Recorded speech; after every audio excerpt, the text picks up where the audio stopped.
2020లో ప్రతి భారతీయ జనతా పార్టీ కార్యకర్త చేతిలో కాషాయపు జెండా పట్టుకొని ఛత్రపతి శివాజీ వారసులై, తంజా తోప వారసులై, భగత్ సింగ్ వారసులై, వీర సావర్కర్ వారసులై భారత్ మాతాకి జయను గర్జిస్తూ గర్జిస్తూ 2020లో ఈ తెలంగాణ రాష్ట్రంలో రామరాజ్య స్థాపనే శివాజీ మహారాజ్ ఆశయాలను నెరవేర్చడానికి భారతీయ జనతా పార్టీ కార్యకర్తలు సిద్ధమై వస్తున్న విషయాన్ని ఈ కాంగ్రెస్ పార్టీ నాయకులు, టిఆర్ఎస్ పార్టీ నాయకులు, ఈ కుహన లౌకిక పాద నాయకులు గుర్తుంచుకోవాల్సిన అవసరం ఉంది.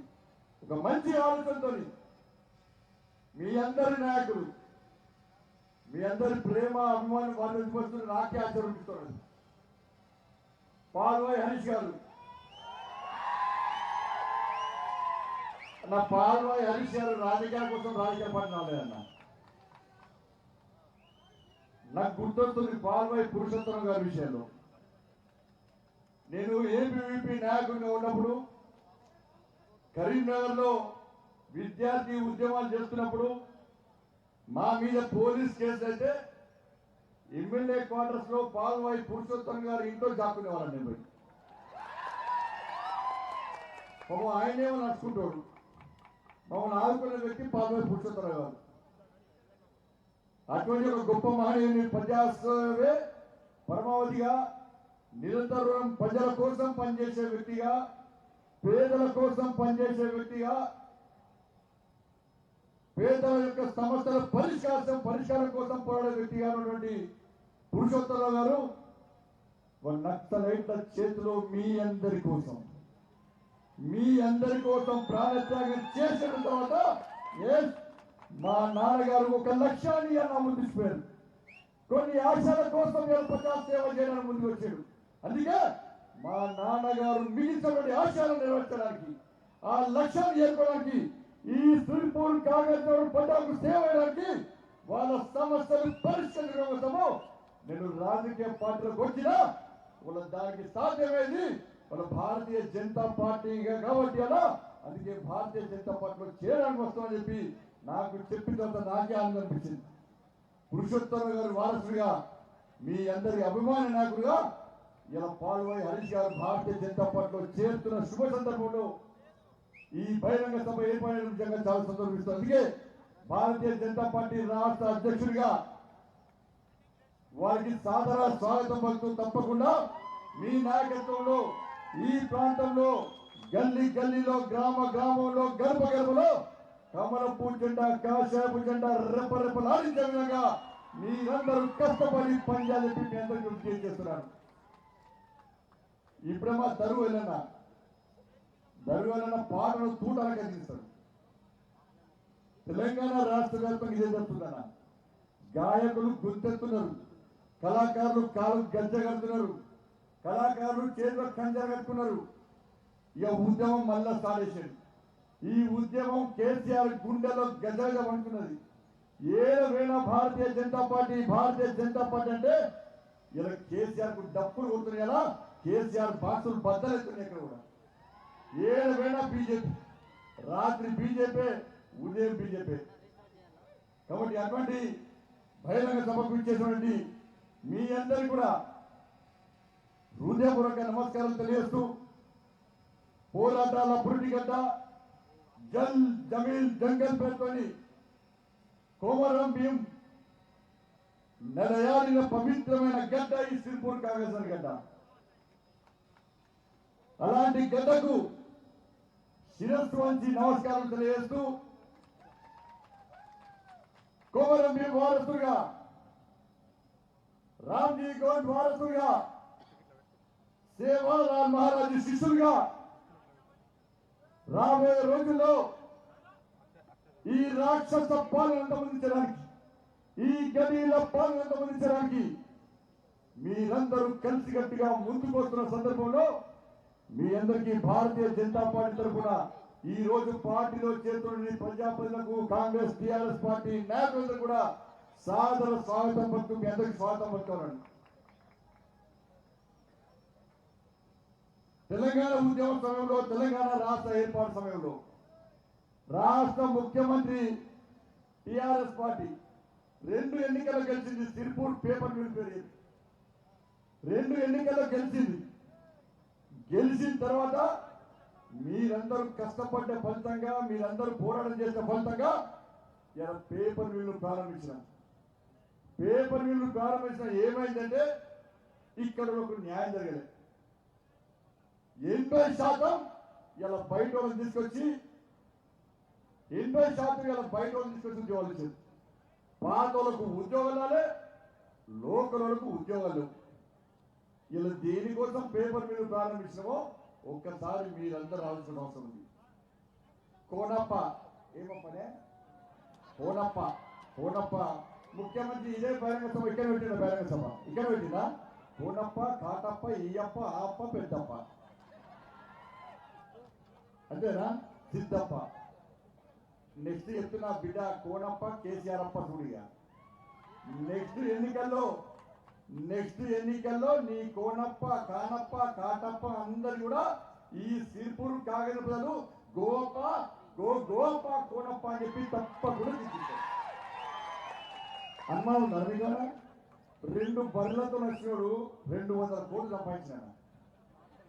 ఈ బర్రెల గీతమైనది నాకు అర్థం కాదు. అరే 2 బర్రెలు ఉంటేనే కోటీశ్వరులతో నాకు 2 బర్రెలు కావాలన్న. ఆ బర్రెలో ఉన్నది 200 కోట్లు గుండెల కింద దున్నపోతారు సంపాదించిన ఒక్కొక్కడిగా సంపాదించిన లేదా? అప్పుడేమో ఆయన విజయవాడ వేసిన ఆంధ్రోడు. ఇక కేసీఆర్ సార్ బహిరంగ సభ్యులు తిట్టాడు. ఇప్పుడు టీఆర్ఎస్ పార్టీ ఎవరితో కావాలి? ఇది మరి కేసీఆర్ సారు. అందుకే ఎన్నికలప్పుడు మాత్రం ఇప్పుడే కాదన్న, ఎన్నికలప్పుడు మీరు జాగ్రత్తగా ఉండాలి. ఎన్నికలప్పుడు ఇదే ఉత్సాహంగా ఉండాలి. మన దుబ్బాకలో ఏమైంది?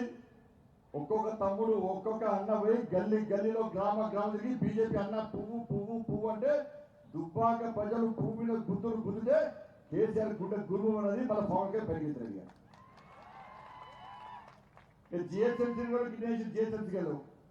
ఆ ఎంఏ పార్టీ పక్క చూసుకున్నాడు. వీళ్ళు స్టీరింగ్ అంటే వాని చేతిలో ఉంటుంది. వాడు స్టీరింగ్ దిగుతాడు. అప్పుడప్పుడు సడన్ బ్రేక్ అయితే కేసీఆర్ చెలకి దిగుతాడు. భయపడతాడు. ఎన్నికల ముందు కారు 16 తెలిసిన అందరికి. కారు పంక్చర్ అయిపోయింది, షెడ్యూల్ పోయింది, టైర్ పంక్చర్ అయిపోయింది, సారు బేజారైపోయింది, 16 అడ్రస్ లేకున్నది. ఎలా కేసీఆర్ సార్ పరిస్థితి అది. తెలంగాణలో కారు బేజారైపోయింది, కేసీఆర్ సార్ లేదు. ఎలా తెలంగాణ రాష్ట్ర ప్రజలు కూడా టీఆర్ఎస్ పార్టీకి ప్రత్యేకమైన వాళ్ళే. ఈ గడిల పాలన బద్దలు కొట్టాలి, ఈ అవినీతి పాలన అంతమందించాలి, ఈ రాక్షస పాలన చెరవగించాలంటే ఇది కేవలం భారతీయ జనతా పార్టీ ద్వారా మాత్రమే సాధ్యమయ్యేలా అందరూ బీజేపీ అంటే మన కేసీఆర్ సార్ ఫామ్ అవుతారు. అందుకే మన మోడీ గారు అన్నారు దేశంలో ఏం జీవులు అంటారు? ఆందోళన జీవులు అన్నారు. దేశంలో ఆందోళన జీవులు అన్నారు. కొంతమంది ఉన్నారట. నాకు ఉంటుంది తెలంగాణలో 2 జీవులు, నిద్రలేని జీవులు అంటారు. వాళ్ళిద్దరిని ఇద్దరికి నిద్ర పడతారు. నిద్ర రాత్రి నిద్ర పడతారు. ఎవరు ఒకటేమో మన ఫామ్ హౌస్ దగ్గర తమ్ముడు ఉన్నాడు. పాపం ఆ తమ్ముడు కేసీఆర్ సార్ బయటకు ఎత్తరా చూద్దామంటే బయటకు ఎత్తలేదా చూస్తాడా? ఆనే గుడి చేసుకొని కూర్చున్నాడ. ఈ పోలీసులు ఇంకా పోగాడు సార్ మేము కేసీఆర్ సార్ చూసినాక నాకు ఎంత ముగ్గురు చూడాలి పోవాలన్నాడు. రాక మన CM sir Shekhar sir paper ఒకటి బయటకు వచ్చిందట. బయటకు వెళ్తే ఏం సార్ ఈ పేపర్లు ఏం సార్ అన్నాడు. పేపర్ నీకెందుకంటే ఏం చేస్తాను యువకుడు సార్ నీకు ఓటేసారి కారు గుర్తుకు దుక్కుమాలిన పార్టీ ఇది. అప్పుడు గుర్తించలే దిక్కుమాలిన సీఎం నువ్వు, నిన్ను గుర్తించలే మంచోడు అనుకుని ఓటేసా సార్. ఇప్పుడు పేపర్ వస్తానని చెప్పి ఏడిపోతున్నావు అన్నాడట. నేను నామినేషన్ చేస్తున్నాను అన్నట. ఏ నామినేషన్ అన్నట? ఎమ్మెల్సీ నామినేషన్ అన్నాను. నువ్వేం సార్ ఎమ్మెల్యే? ఆల్రెడీ ఎమ్మెల్యే కదా. ఈ ఎమ్మెల్సీ నామినేషన్ నీకేందంటే పిచ్చోడా నీకేం తెలుసు భయ్. ఎమ్మెల్సీగా పోటీ అంతా ఈ 2 ఎమ్మెల్సీ పోటీ కాకుండా ఆ 2 బీజేపీలో గెలుస్తారు. ఇక ఈ ఎమ్మెల్సీ ఎవరు పడేస్తారు? ప్రజాసేవ వేసుకొని గెలుస్తారు, ప్రజాసేవ వేయాలనుకున్న గెలుస్తారు. నా ఎమ్మెల్సీ వేరే పేరు తెలియదా అన్నట. చెప్పు సార్ ఎమ్మెల్సీ అంటే నా ఎమ్మెల్సీ అది కాదు. నా ఎమ్మెల్సీ ఏంటంటే తెలుసా అన్న? Master of liquor council. నా MLC master of liquor council కోసం నేను నామినేషన్ చేస్తున్నా. ఆల్రెడీ దాన్ని నామినేషన్ చేసిన, మళ్ళీ దాన్ని రెన్యువల్ చేసుకోవడానికి మళ్ళీ ఎమ్మెల్సీ నామినేషన్ చేస్తున్నాను కదా. ఇక ఇంకో ఆయన కేసీఆర్ సార్ కొడుకు కేటీఆర్ సార్, ఆయన రాత్రి వదిలేడు. అప్పుడు లేచి నేను కేటీఆర్ తెలంగాణ రాష్ట్ర ముఖ్యమంత్రి అంటున్నాను. అరే పిక్చరేషన్ అని చెప్పారు కుటుంబపక్షం ఊరికే ఏం పోయింది అంత అని వాళ్ళు అమ్మంటుందా? ఏం చేయాలమ్మా? 3 సంవత్సరాలు అధికారులు ముఖ్యమంత్రి మా అయ్యే ఏతలేడా? ఈ మధ్య ఏదామంటే బీజేపీ వచ్చి మళ్ళీ బెదిరించే మళ్ళీ ముఖ్యమంత్రి కాకపోతే 3 సంవత్సరాలకి ఇదే భయపడుతున్నాయి కదా, నేను ఏం చేయాలి చెప్పానట. లాస్ట్ వాళ్ళు అమ్మాయి చెప్పిందట, బిడ్డ నువ్వు కావిగా బీజేపీ 2 సెకండ్ కానియరు, మళ్ళా మా అయ్య జైలు పోతారు. ఎందుకంటే మీ అయ్యకి ఎప్పుడు ఈ ముఖ్యమంత్రి పదవిని చేయగానే లల్లు ప్రసాద్ యాదవ్ గుర్తొస్తాడు, కరుణానిధి గుర్తొస్తున్నాడు. ముఖ్యమంత్రి మీ అయ్యే దిగగానే మీ ముఖ్యమంత్రి మీ అయ్యే దిగినట్టునే కేసీఆర్ అయ్యే తీసుకుపోయి బీజేపీ జైల్లో పెడతాడు. బిడ్డ మీ అయ్యే జైల్లోకి పోనా నువ్వు ముఖ్యమంత్రి అయినా డిసైడ్ చేసుకుంటే వంటమ్మాయ్య మా అయ్య ఇట్లా చూసుకున్నా గద్ద ముగ్గురు చూసి తెలంగాణకు బోర్ వచ్చింది, నేను ఇట్లా చూడగలపడి చూసి తల్లిస్తానమాట. ఈ ఇద్దరు నిద్రలేజు. కాబట్టి అందుకే చూడాలా మనందరము దేనికోసం ఏర్పడేసిన తెలంగాణ రాష్ట్రంలో ఒకసారి గుర్తుంచుకోండి. నీళ్లు, నిధులు, నియామకాలు. నీళ్లు ఏది పోతున్నాయి?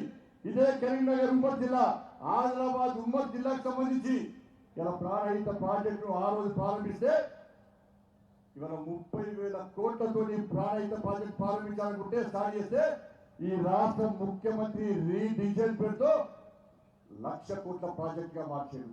ఇవాళ ఇదే ప్రాంతంలో 3 బ్యారేజ్లు ఉన్నాయి. కానీ ఒక్క ఎకరానికి అదనంగా నీరు వచ్చిందా? ఒక్కసారి ఆలోచించండి. నిజంగా పాత ప్రాణహిత ప్రాజెక్టు నిజంగా ప్రారంభమైతే ఈ ప్రాంతంలో ఈ ఉమ్మడి జిల్లాలో ఇలా వేలాది ఎకరాల భూములకు ఎలా లక్షలాది ఎకరాల భూములకు ఎలా నీరు వస్తుండే, వందలాది గ్రామాలు సస్యశ్యామలం అవుతుండే.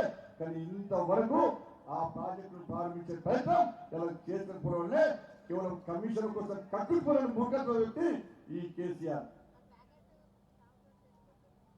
కాబట్టి ప్రాజెక్టుల పేరుతో ఎలా రాష్ట్ర ప్రజలు మోసం ఇస్తున్న వ్యక్తి ఎలా 1,00,000 కోట్ల ప్రాజెక్టు అయితే ఆ నీళ్ళని కేసీఆర్ ఫామ్ పోతుంది తప్ప ఈ ప్రాంతానికి ఒక్క ఎకరా కూడా నీళ్ళు వస్తున్న విషయాన్ని ఈ ప్రాంత ప్రజలు గుర్తించుకోవాల్సిన అవసరం ఉంది.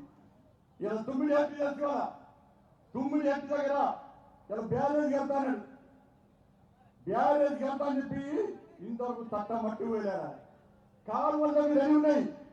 ఇలా ఎందుకు కడతారంటే 9 ఎంపీ బ్యారేజ్ కడితే కమిషన్ రావు. కాంగ్రెస్ వాళ్ళు కట్టిన కాలువల్లో గడ్డి మొలిసింది వాళ్ళ. కానీ కమిషన్ అని కాంగ్రెస్ వాళ్ళు కూర్చున్నారు. ఈయనకు కమిషన్ వస్తలే కాబట్టి ఆ బ్యారేజ్ కట్టడానికి ఎలా ఈ రాష్ట్ర ముఖ్యమంత్రి కనీసం వెనుకలు వేస్తున్న విషయాన్ని ఒక్కసారి మీరు గుర్తుంచుకోవాల్సిన అవసరం ఉన్నది. మిషన్ పగిన పేరుతో 1,00,000 కోట్లు చెప్తున్నాయి కదా. నిజంగా కేసీఆర్ కు దమ్ముంటే ఇదే ప్రాంతంలోని ఈ పెంచూరు మండలం కానీ పెంచులపేట కానీ ఆ మండలంలో తిరుగుతుంటే ఇంతకుముందు హరీష్ రావు చెప్తున్నారు. ఇప్పటి కూడా చాలా మంది మహిళల వల్ల నీళ్లు లేక ఇవాళ ఇబ్బంది పడుతున్నటువంటి విషయాన్ని ఇంతకుముందు మా సోదరు చెప్తా ఉన్నాడు ఇవాళ. అందుకే సోదరులారా, తాగునీరు సమస్య, రోడ్ల సమస్య, లైట్ల సమస్య, అన్ని సమస్యలు వస్తున్నాయి. ఇలా పోలు భువనేశ్వర బాబు రావు చెప్పారు. మన గుర్రంపాడు నేను పోయినామన్నా వివేకాలు వచ్చారు, అనేక మంది నాయకులు వచ్చి కదా గుర్రంపాడు తండాలో పేద గిరిజనుల ఆస్తులు ఎలా టీఆర్ఎస్ పార్టీ కాంగ్రెస్ పార్టీ నాయకులు గుర్చుకుంటారు కదా. హైకోర్టు ఉత్తర్వులు ఇచ్చింది కదా ఈ ప్రాపర్టీ అంతా ఇలా గిరిజనులు చెప్పినప్పుడు కూడా అక్కడ ఉన్న కాంగ్రెస్ టీఆర్ఎస్ పార్టీ నాయకులు ఎలా ఇలా పేద గిరిజనులు ఇబ్బంది పెట్టే ప్రయత్నం చేస్తే మేమందరం పోయి గిరిజనులకు మద్దతు ప్రయత్నం చేస్తే మా మీద పోలీసులు లాఠీచార్జ్ చేస్తే ఇప్పుడు కూడా ఆ జిల్లా అధ్యక్షుడు ఇలా భాగ్యారెడ్డి గారు ఇప్పుడు కూడా జైల్లో ఉన్నారు. ఇలా మీకోసం పోరాటం చేసే వ్యక్తి పార్టీ భారతీయ జనతా పార్టీ, మీకోసం తెగించుకుంటారు పార్టీ భారతీయ జనతా పార్టీ. అలాంటి పార్టీ నాయకులందరూ కూడా ఇలా కేసీఆర్ పోలీసుల ద్వారా రాజ్యమంత్రి ఎలా కార్యకర్తలు జైలు పెట్టి కేసుల పేరుతో నాన్ బెయిలబుల్ కేసుతో ఇలా బెదిరించే ప్రయత్నం ఈ రాష్ట్ర ముఖ్యమంత్రి చేస్తున్న విషయాన్ని ఒక్కసారి మీరు గుర్తుంచుకోవాల్సిన అవసరం. ఇలా భారతీయ జనతా పార్టీ భయపడే పార్టీ కాదు, మీకోసం తెగించుకుంటారే పార్టీ, మీ సమస్యల కోసం పోరాటం చేసే వ్యక్తి పార్టీ భారతీయ జనతా పార్టీ. అందుకే సోదరులారా, ఈ తెలంగాణ రాష్ట్రంలో రాక్షస రాజ్యం నడుస్తున్నది. అమరవీరుల ఆశల విరుద్ధంగా దాదాపు 1,500 అమరవీరులు ఈ తెలంగాణ రాష్ట్ర ఏర్పాటులో ప్రాణ త్యాగం చేస్తే ఆ రక్తపు మరుగులో ఒక మూర్ఖత్వం వ్యక్తి ఇలా రాజ్యం వెళ్తున్న సందర్భంలో మన తెలంగాణ తల్లి ఘోషిస్తున్నది.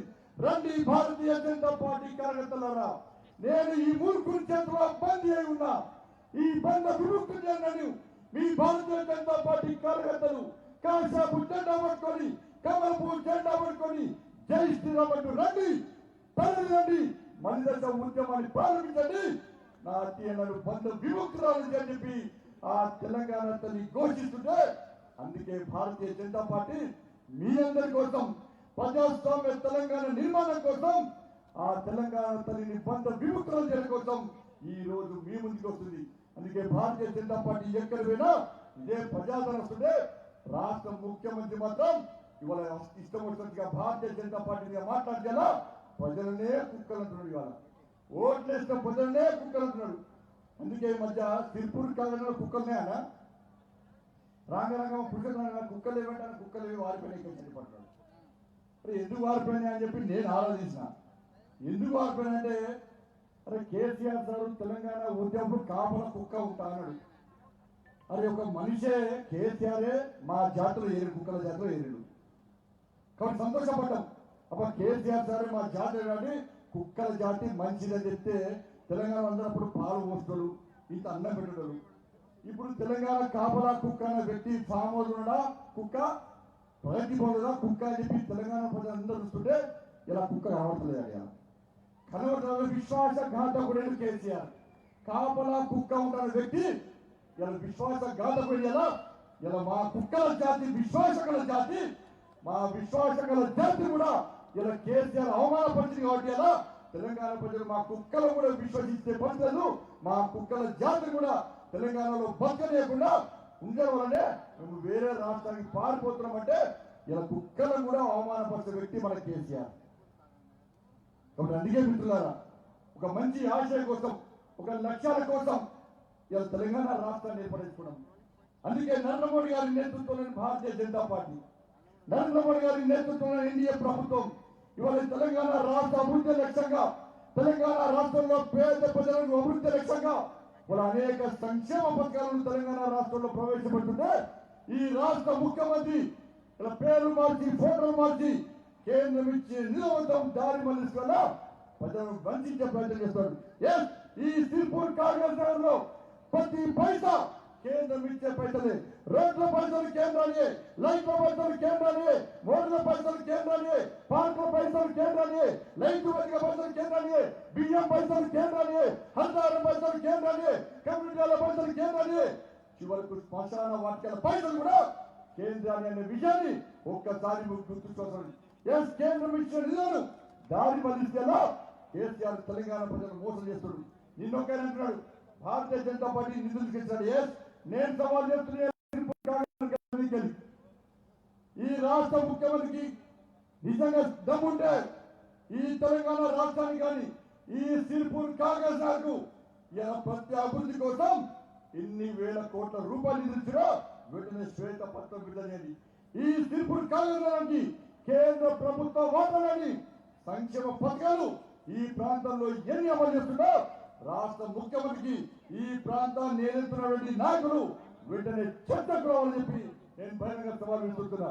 అందుకే సోదరులారా, కేంద్రం ఇచ్చే నిధుల విషయంలో వాస్తవాలు గ్రహించే ఇలా దుబ్బాకలో భారతీయ జనతా పార్టీని ప్రజలు గెలిపించారు. ఇలా వాస్తవాలు గ్రహించే హైదరాబాద్ లో జిహెచ్ఎంసీ ఎన్నికల్లో ఇలా భారతీయ జనతా పార్టీ గెలిపించారు. ఇలా మళ్ళా కొత్తగా స్టార్ట్ చేశారు. భారతీయ జనతా పార్టీ మతం గురించి మాట్లాడి, హిందుత్వం గురించి మాట్లాడితే ఇలా మత తత్వం పడ్డారు. ఇలా ఓవేసీ అంటున్నాడు.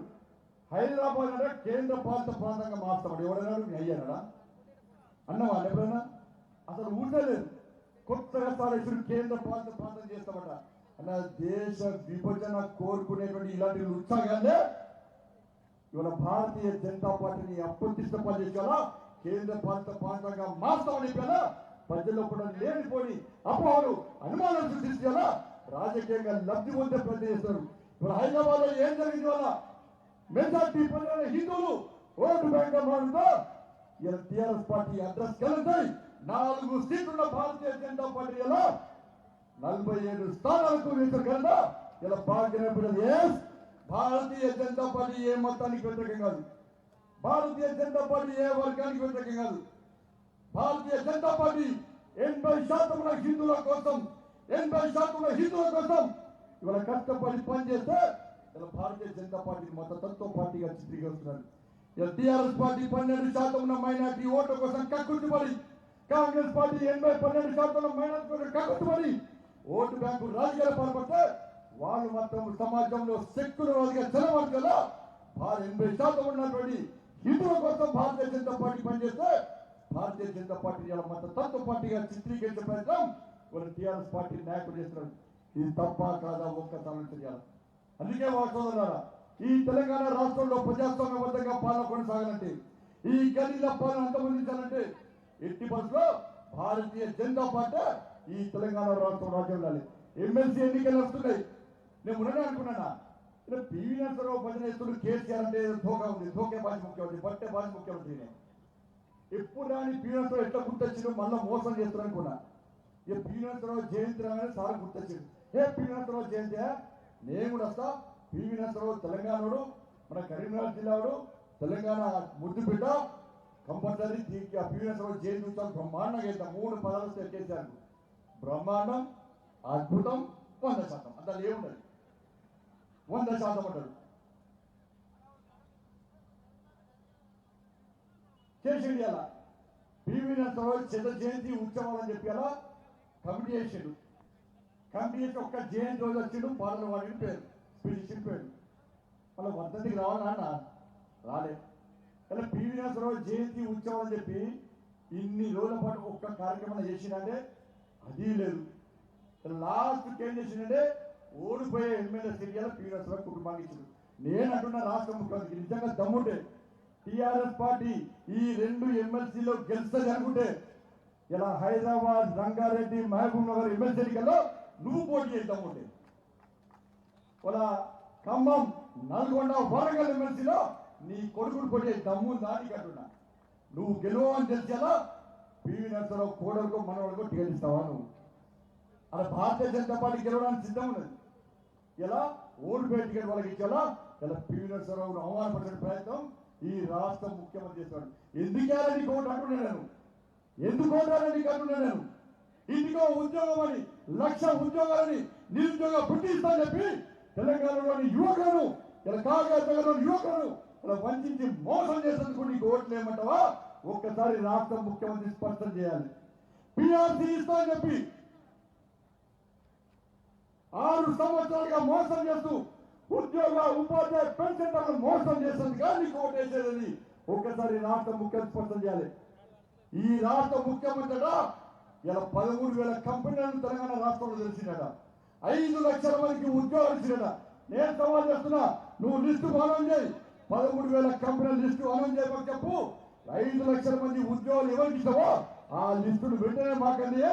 ఇలా 2 ఎమ్మెల్సీ ఎన్నికల్లో బరాబర్ నీకే ఓటేమని చెప్పి భారతీయ జనతా పార్టీ రాష్ట్ర అధ్యక్షుడిగా ఈ 2 ఎమ్మెల్సీ ప్రాంతాల ప్రజలు నేనే కొట్టా. ఆ దమ్ము నీకుందా అని ముఖ్యమంత్రి సవాల్ చేస్తున్నా. ముఖ్యమంత్రి దమ్ముంటే ఈ సవాలు స్వీకరించాలి. అందుకే ముఖ్యమంత్రులారా ఈ విషయాలన్నీ భారతీయ జనతా పార్టీ పరిశీలిస్తున్నది. అడుగుతున్న టీఆర్ఎస్ పార్టీ అనుకుంటున్నది. అందుకే ఇలా భరించలేక భయపడి భారతీయ జనతా పార్టీ కార్యకర్తల మీద లాఠీగా చేసేలా పోలీసుల ద్వారా భారతీయ జనతా పార్టీని అనుగమక ప్రయత్నిస్తారు. నా భారతీయ జనతా పార్టీ భయపడే పార్టీ కాదు. భారతీయ జనతా పార్టీ ఇలా కార్యకర్తలు భయపడే కార్యకర్తలు అరే నమ్మిన సిద్ధాంతం కోసం, ఈ కాశ్యాపు జెండా కోసం, భారతీయ జనతా పార్టీ జెండా కోసం లక్షల చేతిలో భారత్ మాతాకి జయంటు వందే మాతరమంటూ 100,000 మంది కార్యకర్తలు ఈ తెలంగాణ నడిపొట్టిన ప్రాణ త్యాగం చేసిన పార్టీ భారతీయ జనతా పార్టీ విజయాన్ని ఈ రాష్ట్ర ముఖ్యమంత్రి గుర్తుంచుకోవాలి. ఈ తెలంగాణ రాష్ట్రంలో శాంతి భద్రతలు కరువైపోయినాయి. శాంతి భద్రత సమస్య ఉత్పన్నమవుతున్నది. నిన్న కాకపోయినా తెలిసిందంతా కూడా వామర్రావు, నాగమణి వకీల హత్య, జంట హత్యలు ఎలా భార్య భర్తలను ఇద్దరిని హత్య చేస్తే ఇలా టీఆర్ఎస్ పార్టీలో వాళ్ళు మంచోళ్ళు కాదే. మంచోళ్ళు కాబట్టి నువ్వు ఆయన అయ్యే 40 నువ్వు పెట్టదంతా మంచి కాకుంటే చట్టం లేదా, పోలీసు లేదా, కోర్టు లేవా, కోర్టు పరంగా శిక్షిస్తావా? నీ టీఆర్ఎస్ పార్టీ నాయకులు ప్రశ్నిస్తే హత్య చేస్తాను బెదిరిస్తావా? ఒక్కసారి రాష్ట్ర ముఖ్యమంత్రి స్పందించాలి. ఇంతవరకు రాష్ట్ర ముఖ్యమంత్రి స్పందిస్తలేడు, రాష్ట్ర మంత్రులు స్పందిస్తలేరు. ఆ జంట హత్యల విషయంలో వెంటనే రాష్ట్ర ముఖ్యమంత్రి స్పందించాలి. వెంటనే సిబిఐ ఎంక్వైరీ చేయాలి. వాస్తవాలను ప్రజలకు వివరించే ప్రయత్నం చేయాలి. ఇలా పాపం బ్రాహ్మణుల హత్యలు, ఆ బ్రాహ్మణ కుటుంబ హత్యలు ఊరికే నువ్వు కేసీఆర్ గుర్తుంచుకో. నువ్వు పివి నరసింహారావు కుటుంబానికి టికెట్ ఇచ్చిన మాత్రాన ఆ బ్రాహ్మణ హత్యలు ఊరికేనే పోన్న విషయాన్ని రాష్ట్ర ముఖ్యమంత్రి గుర్తుంచుకోవాలి. అక్కడ ఎట్టి బస్సులో మా రామచంద్రరావు గారు ఎమ్మెల్సీగా గెలవడం ఖాయం, ఇక్కడ మా ప్రేమేంద్ర రెడ్డి గారు ఎమ్మెల్సీగా గెలవడం ఖాయం, నీ గడిలను బద్దలు ఖాయం. అందుకే సోదరులారా, ఈ ఎన్నికలు ఎమ్మెల్సీ ఎన్నికలు అయిపోయినప్పుడు కూడా మన ప్రాంతానికి సంబంధం లేకున్నప్పుడు కూడా మీకు పరిచయం ఉన్న వ్యక్తులు హైదరాబాద్ లో కానీ, రంగారెడ్డిలో కానీ, మహబూబ్ నగర్ లో కానీ మీకు సంబంధించిన వ్యక్తులు ఖమ్మంలో కానీ, నల్గొండలో కానీ, వరంగల్ కానీ మీకు సంబంధించిన వ్యక్తులు ఎవరినప్పుడు కూడా వెంటనే ఒక ఫోన్ చేయండి. అన్నా ఎట్టి బస్సులో ఓట్లేయండి, అది కేవలం భారతీయ జనతా పార్టీకి సింగిల్ ఓట్ వేయండి. అలా ఇద్దరు భారతీయ జనతా పార్టీ అభ్యర్థులు గెలిపించండి, టీఆర్ఎస్ పార్టీ గుణపాలని చెప్పండి. ఎట్టి బస్సులో 2020లో భారతీయ జనతా పార్టీని అధికారం తీసుకొద్దాం, తీసుకొచ్చి చూద్దాం. ఈ రాక్షస ముఖ్యమంత్రికి రాజకీయ సమాజం చేద్దాం చెప్పి మీరందరూ కష్టపడి పనిచేయాల్సిన అవసరం ఉంది. కాబట్టి దయచేసి మిత్రులారా, ఈ బహిరంగ సభ, ఈ ఉత్సాహం, ఈ ఆవేశం, ఈ ఆలోచన ఇంతటితో ఆగదు. కేవలం 2 సంవత్సరాలు, కేవలం 2 సంవత్సరాలు మీరు పూర్తి సమయం భారతీయ జనతా పార్టీకి ఇవ్వండి. 2 సంవత్సరాలు ఈ తెలంగాణ రాష్ట్రంలో భారతీయ జనతా పార్టీ ప్రభుత్వం ఏర్పడడం కోసం మీరందరూ 2 సంవత్సరాలు మా కోసం కష్టపడండి. 2 సంవత్సరాల తర్వాత 5 సంవత్సరాలు మీకోసం మేము పనిచేస్తాం. మీ అందరికీ రక్షణ కోసంగా భారతీయ జనతా పార్టీ ఉంది. అందుకే సోదరులారా, ఈ గోల్కొండ కిల మీద కాషాయపు జెండాను రెప్పరెప్పలాడించబడి అద్భుత సన్నివేశాన్ని అందరం కల్లారా చూడాల్సిన అవసరం ఉందని చెప్పి మీ అందరికీ సవినయంగా విజ్ఞప్తి చేస్తూ, ఈ మహాకార్యంలో, ఈ ధర్మ కార్యంలో మీరందరూ భారత్ మాతాకి జై అంటూ వందే మాతరం అంటూ గర్జిస్తూ గాంధిస్తూ ఈ మహోత్సవంలో పాల్గొనవలసిందిగా మీ అందరికీ కోరుకుంటూ మరొకసారి పాల్గొని హరీష్ గారిని వారి అంశాలందరూ కూడా భారతీయ జనతా పార్టీ